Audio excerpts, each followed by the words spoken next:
Hey guys, welcome back to Mephiston Gaming Studios. I'm Craig, and today we have a painting tutorial for you guys, the first one on our channel. I will be showing you how to paint the Tyranids in the paint scheme that I use for my Tyranids you see here on the channel. This is going to be a paint scheme that is very simple to achieve in my opinion. The reason I paint them this way is because it is fast to paint a lot of models this way. It looks good, and it is relatively easy to replicate for anyone else and for myself to do a lot of videos for.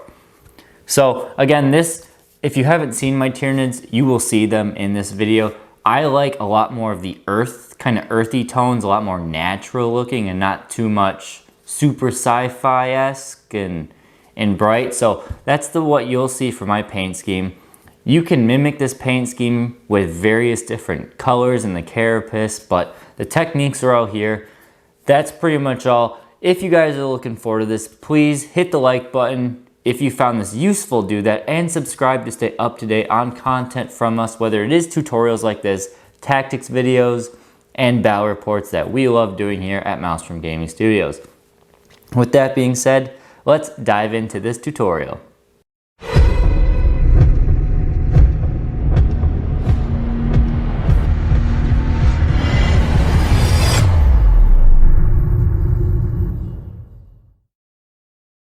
Alright, so the first step in painting the Tyranid is going to be the skin. And to do that, you need to base coat the Tyranid in a dark brown. I use the spray primer from RE Painter, which is fur brown, or you can prime it black and paint it over with GW's Mournfang brown.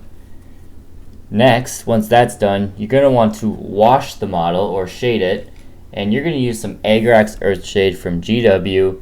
This stuff is amazing when it comes to it, and especially if you use the Army Painter primer.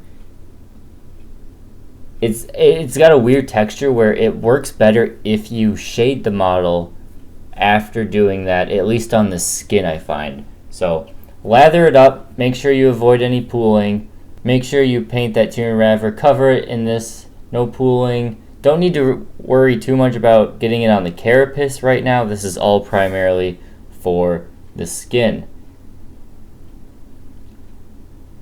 Now that is dry after about 30 minutes or so, maybe 15, longer the safer. It looks like this. You can see the definition really shows through on those skin tones, and we're going to use that as our base, and we're going to continue working our way upward to the brown or the tan color that I like. And to do this, we're going to use some Karak Stone and a dry brush.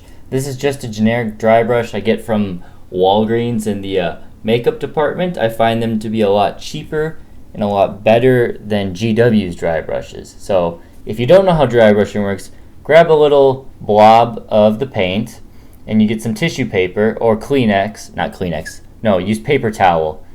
And you don't want a ton of paint right there. So kind of rub it off, go in some circular motions back and forth. Get most of the paint off, but just a little bit on. And you're going to go and you're going to lightly paint over the skin. And this is just quick, or you'll see I'll be doing circular brushing motions. You're not pushing hard into the model. You're just lightly brushing over the top of the model where you're painting. And you're going to want to constantly go back and forth between rubbing a little bit on and then getting it off, just so you have the right balance. It's always, when dry brushing, better to go too light than too heavy on the paint, because if you go too heavy, you could ruin it all and you'll have to start over. If you go too light, then you can go too light again and add a little bit more paint. So I'm going around here, making sure to paint the tails and all of the little pieces of skin. Don't worry about missing any of the little tiny nooks and crannies, like on the sides of the tails or some places you can't get a dry brush. You can try using a smaller dry brush, but we'll go through and pick out some of those details here and there with a regular brush once this is all said and done.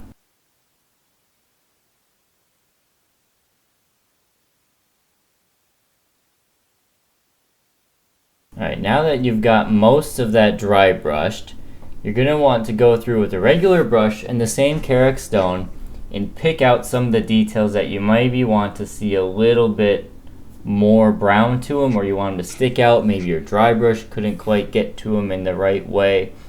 So some places would be like the tops of the arms or sides of the tails. You can see I'm just going through here. You don't want it to be too heavy. You still want it to have that natural tone, but just picking out some spots here and there, and you can see it blends in really well.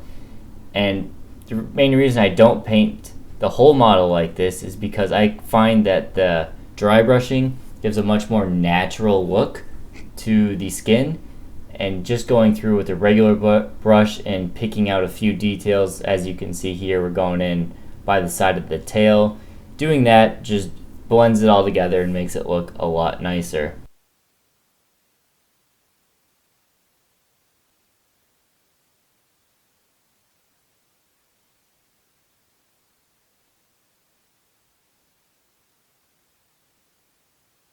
We have to go through, kind of pick out a little bit of the details on the face. Unless you're doing a model where you can get the face easy enough with a dry brush, just go in, pick out those face details. Again, you don't want them too heavy. You're almost doing like a light dry brush with your regular layer brush.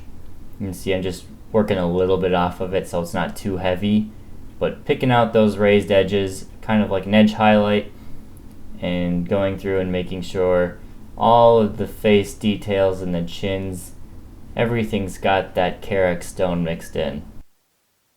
Okay, now this next step is optional, but I like doing it, especially on the bigger models. We're going to use the Ushabti Bone, and we're going to pick out even more of the details. So these are going to be things like the tips of the spikes, maybe tips of claws, teeth.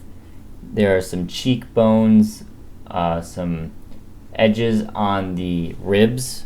At least that's what I call them, the ribs, that we're going to want to highlight.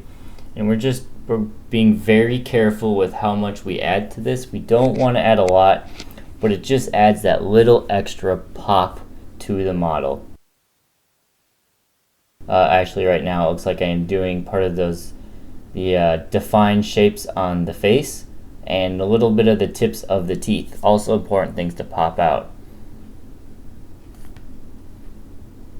Just very carefully getting over them. You don't want to have the paint covered too thickly.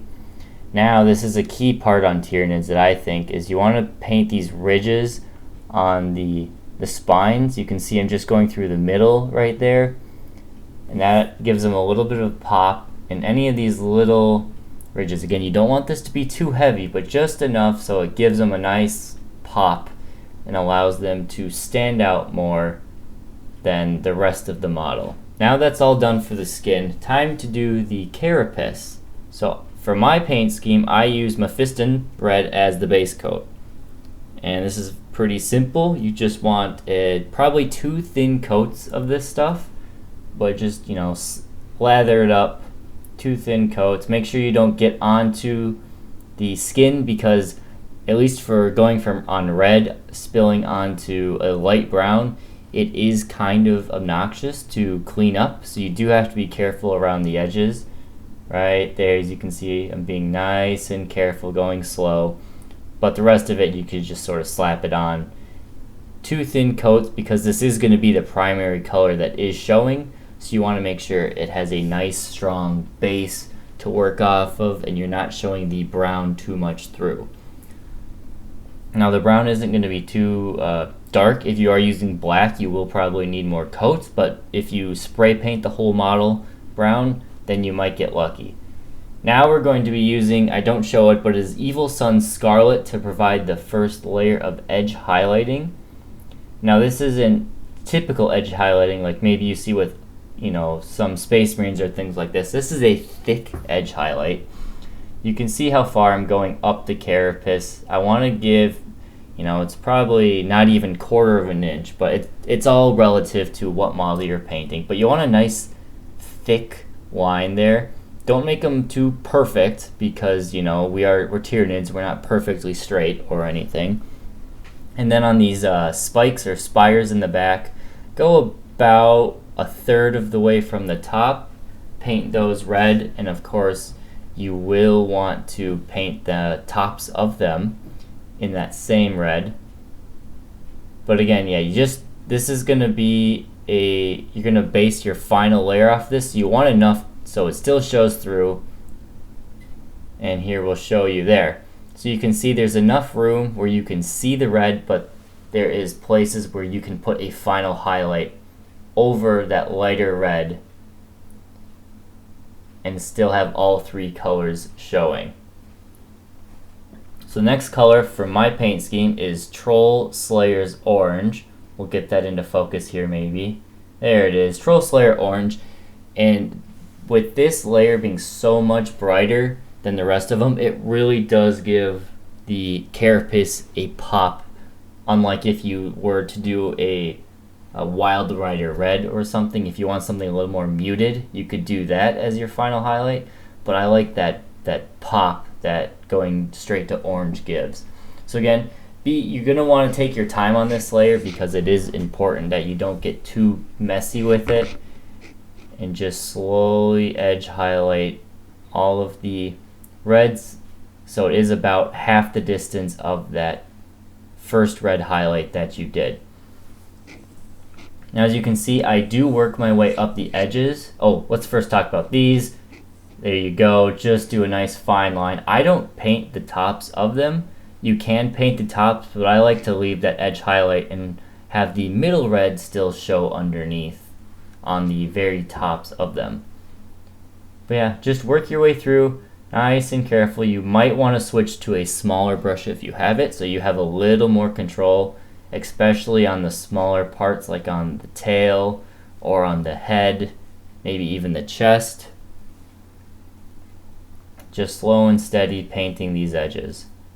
So now he's done, pretty much, but we do have a few more details we want to bring out. And for the first one, now if you're not painting a Ravener, but something with a gun, Screamer Pink is the base I use for all of my tongues and my guns and my bone swords, things like that. I like to distinguish Scything Talons from bone swords, so they're painted differently. But in this case, we're doing a Tyran Ravener, so the only thing to paint this color is the tongue. Sure, if I gave him Death Spitters, those would be painted purple and highlighted as such. But for now, just nice and carefully. Don't want to bleed over into the mouth too much. Paint that tongue up nice and pretty. And of course, we do want to highlight the tongue, so we will be using Pink Horror. This is a very bright color, so you want to be a little careful and don't do too much of it. So just paint the edges of the tongue, kind of on the sharper edges. Little bit of a line there, and you'll do a little bit of the line on the other side. Again, it allows that tongue just to pop out at your eyes a little bit more. Now, if you were painting the guns, I would recommend dry brushing this final layer. Again, I love dry brushing. It's fast, it's quick, it's easy once you get the hang of it. But I would dry brush it. Now for the eyes, I use a yellow. I like to go with the base Averland Sunset. And this is a tough one. You can see I'm using a small brush that the camera could not even focus on. But very carefully, just get the eyeballs. And if you're feeling even better about it, you could dot those eyes or put a line through them and with a black to show them even more. My hands were too shaky at the time of filming this one to dare try that, but nice and easy. Paint there, and just like that, you have yourself a finished Tyran Ravener. It is quick, easy, and let's look at this in the full 360s. And here we have the completed Raveners. I went ahead and painted up 5 of these. I still have 4 more to go. I'm very happy with how this first set of 5 turned out. I think they look great, and they will look great on the battlefield. As you can see, I went ahead and based them. I did not mention, but the basing I use is a simple texture paint from Citadel. It is the Armageddon Dunes. I think it looks pretty good. You can add some rocks and some tufts to them. I might go ahead and do that as well, just to add a little bit more definition and design to the bases. But right now I just went ahead up, painted the rims, and put the texture on the bases. Like I said, this paint scheme can be translated to different colors. Off the top of my head, I could see a blue carapace, a purple carapace, and a green carapace all be a very good combination with this brown that will allow you to do a similar style look, but if you want something other than the red-orange color. I thank you guys for watching. It has been fun making this video. Please give me any constructive criticism down in the comments. While this is only my second type of how-to video, I want to know how to make them better for you guys. In the meantime, please like and subscribe and stay up to date on all content we have here at Maelstrom Gaming Studios. Thanks again, and goodbye.